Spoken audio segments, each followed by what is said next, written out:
мына гуманитардык миссия мээрим аттуу болуп Кыргызстанга биздин балдар кайтып келди. Эми балдардын кийинки жашоо турмушу кандай болот? Ал боюнча Кыргыз Республикасынын өкмөтүнүн атайын иштеп чыккан планы бекитилген буйрук менен. Ал планда бул балдардын бардык тараптан укугун коргоо максатында балдарга жакшы реабилитация көрсөтүлөт.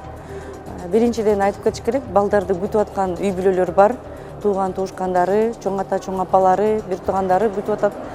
Анан ошол үйгө барууда биз балдарды биринчи сак саламаттыгын, ден соолугун текшеребиз.